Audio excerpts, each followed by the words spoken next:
नमस्कार मित्रों आज के वीडियो में हम डिस्कस करेंगे शरीर की किसी भी कारण से कोई भी कमजोरी आई हो, चाहे वो बीमारी के कारण कमजोरी आई हो, चाहे पोषक तत्व के कारण कमजोरी आई हो। हर एक कमजोरी को आप दूर कर सकते हैं, वो भी बिना दवा के। और दोस्तों मेन पॉइंट पे हम डिस्कस करेंगे कि हमारा शरीर कमजोर क्यों पड़ता है, कमजोर होने के कारण क्या है और हमारे शरीर की बनावट कैसे हुई है। दोस्तों इसके बारे में डिस्कस करेंगे। इसलिए दोस्तों आज का वीडियो बहुत ही इम्पोर्टेंट वीडियो है। वीडियो को ध्यान से सुनने के बाद इस जानकारी को ज़्यादा से ज़्यादा लोगों तक शेयर करिए दोस्तों, जिससे सब लोग स्वस्थ और निरोग बने रहें। तो चलिए मित्रों, सबसे पहले हम प्रकाश डालते हैं हमारा शरीर कमजोर क्यों पड़ता है। दोस्तों हमारा शरीर 5 तत्वों से बना है और हमारे शरीर में 3 दोष पाया जाता है। जब हमारे शरीर में किसी भी पोषक तत्व की कमी होती है, उस कमी के कारण उससे संबंधित बीमारियां होती हैं। जैसे उदाहरण के लिए हम मान लेते हैं हमारे शरीर में कैल्शियम और विटामिन डी की कमी हो गई। तो कैल्शियम और विटामिन डी की कमी के कारण हमारे शरीर की हड्डियां मांसपेशियां कमजोर होने लगती है, हमारी इम्यूनिटी वीक हो जाती है। और जब हमारी इम्यूनिटी वीक होती है उसके कारण दोस्तों हमें बीमारियां अपनी तरफ खींच लेती है। दूसरी तरफ जब हमारे शरीर में कैल्शियम और विटामिन डी की कमी होती है तो जो उसके कारण दर्द हो रहा है, जो उसके कारण शरीर का विकास रुक गया है दोस्तों, उससे बड़ी बड़ी समस्याएं होती हैं। तो हमें ऐसे डाइट का चुनाव करना चाहिए जिसमें कैल्शियम और विटामिन डी प्रचुर मात्रा में पाया जाता है। अब वहीं दूसरी तरफ बीमार होने का कारण है जो हमारे शरीर में वात पित्त कफ पाया जाता है। जब ये वात पित्त कफ डिसबैलेंस हो जाता है, बढ़ जाता है तो भी समस्या होती है, घट जाता है तो भी समस्या होती है। दोस्तों ये वात पित्त कफ हमारे शरीर में अलग अलग रोल है। बस हमें इतना मैनेज करना है, वात पित्त कफ को बढ़ने नहीं देना है। वात पित्त कफ को बढ़ने वाली जो चीजें हैं उनसे परहेज करना है, उनसे दूरी बना के रहना है, तो आपका शरीर कभी बीमार नहीं पड़ेगा। दोस्तों अगर हमारे शरीर का वात रोग बढ़ गया तो 50 से 60% बीमारी होती है। पित्त दोष बढ़ गया तो 20 से 25% बीमारियां होती हैं। और जब शरीर का कफ दोष बढ़ जाता है तो 205 से 10% गंभीर बीमारियां होती हैं। ये है हमारे शरीर बीमार होने का कारण। दोस्तों ये वात पित्त कफ हमारे शरीर में जो पाया जाता है इसका एक एक स्थान फिक्स है और समय समय पर वात पित्त कफ बढ़ता रहता है। दोस्तों जब हमारा जन्म होता है, जन्म से 15 साल की आयु तक हमारे शरीर में सबसे ज्यादा कफ दोष पाया जाता है। जब 15 साल से ऊपर जाते हैं, हम युवा अवस्था में प्रवेश करते हैं। यानी युवा अवस्था हमारे कब की उम्र होती है? 15 साल से 60 साल की उम्र होती है। इस समय हमारे शरीर में पित्त दोष सबसे ज्यादा पाया जाता है। और दोस्तों जब हम 60 साल के ऊपर जाते हैं तो ये वृद्धा अवस्था में जाते हैं, तब दोस्तों हमारे शरीर में वात रोग सबसे ज्यादा पाया जाता है। अब ये वात पित्त कफ का एक स्थान भी फिक्स है दोस्तों। ये हृदय से सर तक का जो स्थान होता है, ये स्थान दोस्तों कफ दोष का स्थान होता है। हृदय से नाभि तक के बीच का जो स्थान होता है ये दोस्तों पित्त दोष का स्थान होता है। और नाभ से नीचे पैर तक का जो स्थान होता है ये वात दोष का स्थान होता है। इसीलिए दोस्तों कहा जाता है सर पे कभी भी गर्म पानी नहीं डालना चाहिए। चाहे गर्मी हो चाहे ठंडी हो, कभी भी अपने सर पे गर्म पानी मत डालिए। अब आपने दोस्तों बात पित्त कफ के बारे में समझ गए, शरीर कैसे बीमार होता है इसके बारे में समझ गए।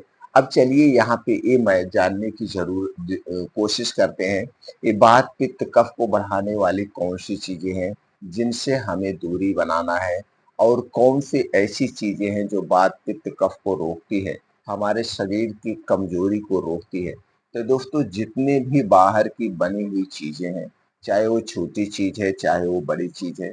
अगर हम छोटी चीज की बात करें तो चाय, बिस्किट, टॉफी, नमकीन, ब्रेड टोस्ट से लेकर बड़ी चीज की बात करें तो junk food, fast food, packet बंद, डिब्बा बंद, कोल्ड ड्रिंक, सॉफ्ट ड्रिंक, धूम्रपान, अल्कोहल, ये जितनी भी बाहर की चीजें हैं जो प्रोसीजर द्वारा बनाई जाती हैं, जिसमें कुछ केमिकल या कुछ ऐसे चीजें मिलाई जाती हैं जो हमारे स्वास्थ्य के लिए हानिकारक हैं।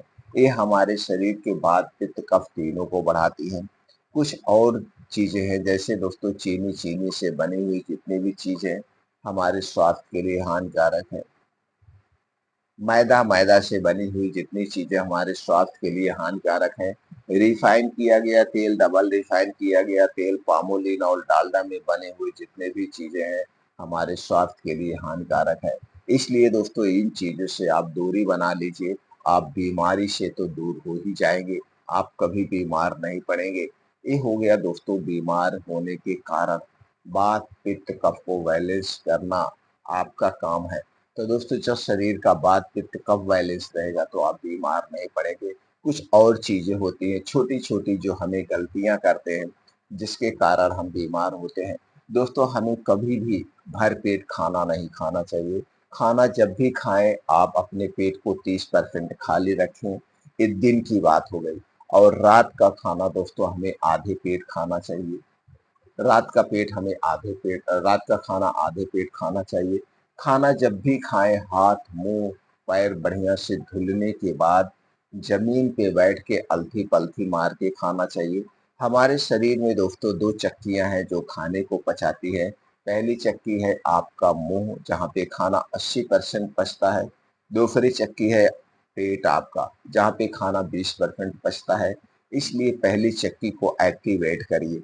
एक्टिवेट यानी कि इसे ज़्यादा एक्टिव रखिए।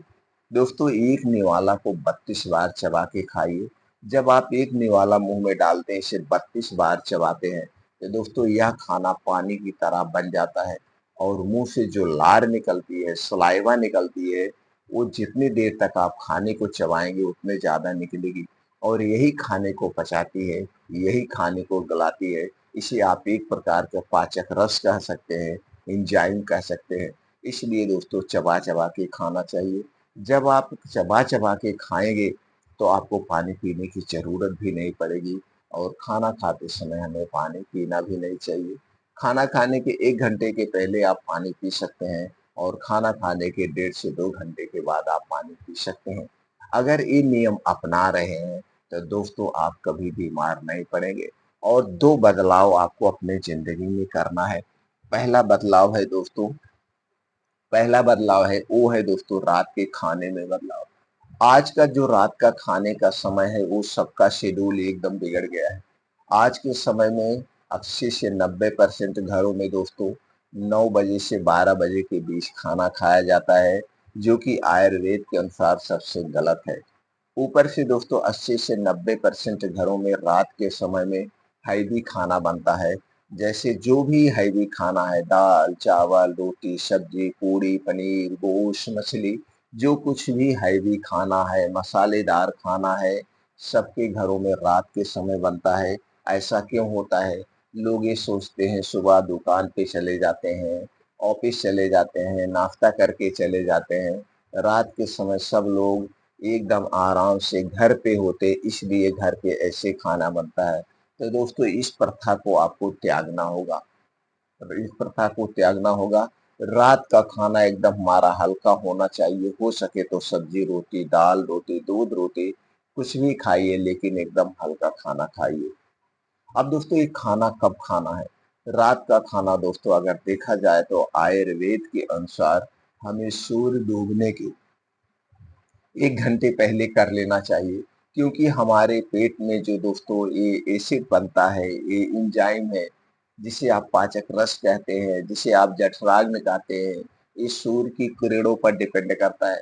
जैसे-जैसे सूर्योदय होता है, ये हमारा पाचक रस उत्तेजित होता है, जठर उत्तेजित होता है और जैसे-जैसे सूर्यास्त होता है, ये दोस्तों स्लो हो जाता है, इसीलिए रात होती है। तो रात के समय में ये स्लो हो जाता है और जब आप रात के समय में देर रात को खाना खाते हैं, हैवी खाना खाते हैं, तो वह खाना जल्दी से पचता नहीं है। आपके पेट में देर तक पड़ा रहता है, जिसके कारण से दोस्तों वह खाना सड़ने लगता है और इसीलिए रात के समय में पेट फूलता है, रात के समय में गैस, कब्ज, एसिडिटी होती है और काफ़ी हद तक दोस्तों heart attack, paralysis, brain haemorrhage भी होने का कारण है। तो इसलिए रात का खाना सूर्य डूबने के 1 घंटा पहले खाएँ। सूर्य चाहे जैसे डूब रहा है, यानी चाहे वो गर्मी का मौसम हो, चाहे ठंडी का, चाहे बारिश का, जैसे सूर्य डूबने का जो समय फिक्स है, उसके 1 घंटे पहले आप खाना खा लीजिए। मान लीजिए ठंडी में, गर्मी में दोस्तों सूर्य कितने बजे डूबते हैं? 7 बजे, तो आप 6 बजे खाना खा लीजिए। यानी कि एक समय फिक्स कर लीजिए, चाहे ठंडी हो, गर्मी, बारिश जो भी हो, हम अपना खाना रात का 5 से 6 बजे के बीच खा लेंगे। और 5 से 6 बजे के बीच जब आप खाना खा लेंगे तो दोस्तों इसके 3 बड़े फ़ायदे हैं। पहला बड़ा फ़ायदा जो है दोस्तों, आपका 16 घंटे का उपवास हो रहा। वो कैसे? दोस्तों मान लीजिए आज शाम को आपने 5 से 6 बजे खाना खाया, अगले दिन आप 10 से 11 बजे के बीच खाना खाएँगे, यानी यहाँ 16 घंटे का डेली उपवास हो रहा है। इसके 3 ज़बरदस्त फ़ायदे कैसे हैं दोस्तों? पहला फ़ायदा है आपका शरीर दो जब 16 घंटे का उपवास में होता है, इस समय शरीर का टेम्परेचर 2 से 3 डिग्री सेल्सियस कम हो जाता है, जिसके कारण आपका शरीर खुद अपनी बीमारी को रिकवर करता है। दूसरा बड़ा फ़ायदा ये है दोस्तों, जब आपका शरीर उपवास की कंडीशन में होता है, तो ये अपने आप को क्लीन करता है, अपने आप को डिटॉक्सिफ़ाई करता है। अंदर के जितने भी ऑर्गन हैं, वो अपने आप को क्लीन कर लेते हैं, जिससे वो स्वस्थ और निरोग बने रहते हैं। तीसरा सबसे बड़ा फ़ायदा ये है दोस्तों, रात के समय जो आपको बीमारियाँ होती हैं, जैसे रात में गैस, कब्ज़, एसिडिटी का बनना, पेट का फूलना, brain haemorrhage, paralysis, heart attack का आना, इन सारी बीमारियों से आप दूर रहेंगे। ये सारी बीमारियाँ आपको नहीं होगी। आप ट्राई करके देखिए 1-2 महीने, 2 महीने के अंदर आपके शरीर का पुनर्जन्म ना हो जाए तो दोस्तों आप कहना। ये तो हो गए बीमारी से बचने के कारण, बीमारी होने के कारण जिसके बारे में हमने चर्चा किया। अब चलिए दोस्तों कुछ ऐसे चीज़ों के बारे में जानते हैं जो हमारे शरीर के सभी पोषक तत्वों की पूर्ति करता है। दोस्तों आप अपने खाने में हरी साग-सब्जियों का भरपूर मात्रा में सेवन करिए। अनाज कम खाइए, हरी साग-सब्जियाँ और ताज़े फलों का सेवन ज़्यादा करिए। लेकिन ये साग-सब्जियाँ और ताज़े फल दोस्तों जिस मौसम में जो फल और सब्जियाँ पाई जाती हैं, उन्हीं फलों और सब्जियों का सेवन करना चाहिए। ना तो स्टोर की हुई सब्जी और ना स्टोर किया हुआ फल कभी नहीं खाना चाहिए। ताज़ा खाने से दोस्तों आपको सस्ता मिलता है और उसके सारे पोषक तत्व मिलते हैं। और दूसरी तरफ दोस्तों अपने डेली रूटीन में दूध, दही, मट्ठे को ज़रूर शामिल करिए। दूध, दही, मट्ठा हमारे स्वास्थ्य के लिए बहुत ही ज़रूरी है, बहुत ही आवश्यक है। लेकिन ये दूध, दही, मट्ठा पैकेट का बिल्कुल मत खाना, इसे खाने से कोई फ़ायदा नहीं है। जब भी खाना अपने घर का खाना। अगर आपके घर पे दोस्तों दूध दही मट्ठा नहीं है, गाय भैंस नहीं है, तो दोस्तों एक गाय रख लीजिए और दूध दही मट्ठा खाइए। अपने डेली रूटीन में दोस्तों कुछ बीन्स होते हैं जिसे आप स्प्राउट कहते हैं, इसे भिगो करके अंकुरित करके ज़रूर खाइए। दोस्तों जब आप बीन्स को अंकुरित करके खाते हैं, तो उसके पोषक तत्वों की मात्रा 2 गुनी हो जाती है। और अपने डेली रूटीन में दोस्तों कुछ ड्राई फ्रूट्स को रात में भिगो के ज़रूर खाना चाहिए। मोटे अनाजों का सेवन करिए, सिर्फ हमें गेहूँ, चावल पे नहीं डिपेंड रहना चाहिए। इसके अलावा भी मोटे अनाज में जैसे जौ, बाजरा, मक्का, रागी, चना, इन सबको भी शामिल करिए। दोस्तों जब आप मोटे अनाज का प्रयोग करते हैं तो उसमें फाइबर सबसे ज़्यादा पाया जाता है, जो कि हमें बीमारियों से बचाता है। ये आपको डेली करना है। अगर इतनी प्रक्रिया कर रहे हैं तो आपके शरीर को सभी पोषक तत्व मिलते हैं। तो दोस्तों कुछ चीज़ें हम स्पेशली बता रहे हैं जो फल हमारे स्वास्थ्य के लिए बहुत ही फ़ायदेमंद है। दोस्तों जब आँवले का सीज़न हो, तो आँवले के सीज़न में रोज़ सुबह 2 से 3 आँवला ऐसे खाली पेट चबा-चबा के खा जाइए। ये हमारे शरीर के वात, पित्त, कफ तीनों को बैलेंस रखता है। अंदर के जितने ऑर्गन हैं उन्हें क्लीन करने का काम करता है, इम्यूनिटी को स्ट्रॉन्ग बनाता है और बीमारियों से दूर रखता है। आँवला हमारे शरीर के लिए एक सुरक्षा कवच है। तो आँवले का जब सीज़न हो तो आप रोज़ सुबह 2 से 3 आँवला खाइए। अगर आप सुबह कुछ चीज़ें नहीं खा पाते हैं, तो दोस्तों 2 से 3 आँवला ऐसे दिन में चबा-चबा के आँवले खाइए। आँवले की चटनी खाइए, आँवले का मुरब्बा खाइए, आंवले का अचार खाइए, मतलब आंवला अपने डेली रूटीन में शामिल करिए। आंवले में सभी प्रकार के पोषक तत्व पाए जाते हैं और फाइटोकेमिकल पाए जाते हैं जो हमारे शरीर की बीमारियों से सुरक्षा करते हैं। दूसरा फल है दोस्तों, वह सेब। सेब बहुत ही गुणकारी फल है। तो दोस्तों, जब सेब का सीजन हो तो रोज सुबह खाली पेट एक सेब, बड़ा वाला सेब जिसका वजन 250-300 ग्राम हो, रोज सुबह एक सेब खाली पेट आप खाइए, हर बीमारी से आप दूर रहेंगे। बस इतना ध्यान देना है, आंवला या सेब खाने के 1 घंटे पहले कुछ नहीं खाना पीना है। आंवला या सेब खाने के 2 से ढाई घंटे बाद तक कुछ नहीं खाना पीना है, जब तक आपको अच्छी सी भूख न लग जाए। रोज दोपहर में दोस्तों खाना खाने के बाद 1 कटोरी दही जरूर खाइए। दही में लैक्टोबैसिलस बैक्टीरिया पाया जाता है जो बीमारियों से बचाता है आपके शरीर को। इसलिए हमें दही जरूर खाना चाहिए। और इसी दही में दोस्तों पान में खाया जाने वाला चूना मिला लीजिए। आपके शरीर की हड्डियां कभी कमजोर नहीं पड़ेगी और यह नुकसान नहीं करेगा। इसे सभी लोग खा सकते हैं। तो 1 कटोरी दही और 1 ग्राम चूना कैसे आप अंदाजेंगे? इसके लिए 1 गेहूं के बराबर चूना लीजिए, उसी दही में मिलाइए। रोज दोपहर में खाना खाने के 1 घंटे के बाद इसी 1 कटोरी दही को खाइए और दही खाने के 2 ढाई घंटे बाद तक कुछ नहीं खाना है। लेकिन ये दही आपके घर की होगी, पैकेट की दही नहीं चाहिए।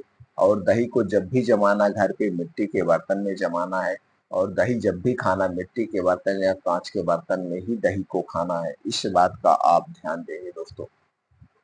दही जरूर खाइए, लेकिन दही और चूना किसे नहीं खाना चाहिए, चलिए ये भी जान लेते हैं। दोस्तों, दही और चूना उसे नहीं खाना है जिसको कभी पथरी की शिकायत हुई हो या पथरी की समस्या है। पथरी वाले लोग दही चूने का प्रयोग नहीं करेंगे। वो दही खा सकते हैं लेकिन दही में वो गुड़ मिलाएं, चूना ना मिलाएं। तो दोस्तों, जिसको पथरी की शिकायत है वो दही चूने के स्थान पर गुड़ मिला के खा सकते हैं, लेकिन दही जरूर खाएं। दही में दोस्तों लैक्टोबैसिलस बैक्टीरिया बैक्टीरिया पाया जाता है जो हमारे पाचन तंत्र को इम्प्रूव करता है, गैस कब्ज एसिडिटी को बढ़ाता है, गैस कब्ज एसिडिटी को भगाता है। और दोस्तों, आंतों के लिए गुड बैक्टीरिया का निर्माण करता है ये दही चूना। शाम के समय एक सफ़ेद सफ्ता जूस जरूर पीना चाहिए। इससे आपके शरीर में ना कभी प्रोटीन की कमी होगी और ना कभी आयरन की कमी होगी। वो है दोस्तों चुकंदर और गाजर का जूस। ये जूस सबसे सस्ता और सबसे ताकतवर जूस है। सबसे सस्ता और सबसे ताकतवर जूस है। तो दोस्तों, कितना लेना है चलिए जान लेते हैं। चुकंदर आपको लेना है 50 ग्राम और गाजर 200 ग्राम से 250 ग्राम, यानी कुल दोनों मिला करके आपको 250 ग्राम लेना है। दोनों मिला करके 250 ग्राम होना चाहिए, लेकिन चुकंदर 50 ग्राम से ज़्यादा नहीं होना चाहिए क्योंकि इसमें आयरन की मात्रा ज़्यादा होगी। अगर आप 50 ग्राम से ज़्यादा लेंगे तो आपको डायरिया, डिसेंट्री या गैस एसिडिटी हो सकती है। इस 1 गिलास जूस को आपको दिन में पीना है, रात में नहीं पीना है। तो सूर्य डूबने के पहले ही इसे पी लेना है। बस इतना ध्यान देना है, जूस पीने के पहले और जूस पीने के 2-3 घंटे बाद तक कुछ नहीं खाना-पीना है। अगर आप दोस्तों ये रूल्स अपनाते हैं तो पूरी ज़िंदगी स्वस्थ और निरोग बने रहेंगे। अगर आप हमारी जानकारी से संतुष्ट हैं, वीडियो को ज़्यादा से ज़्यादा लोगों तक शेयर करिए। मित्रों, हमारे द्वारा दी गई जानकारी सुनने के बाद आपके मन में कोई भी प्रश्न उठ रहा है, प्रश्न बन रहा है तो कमेंट सेक्शन में आप हमसे पूछ सकते हैं।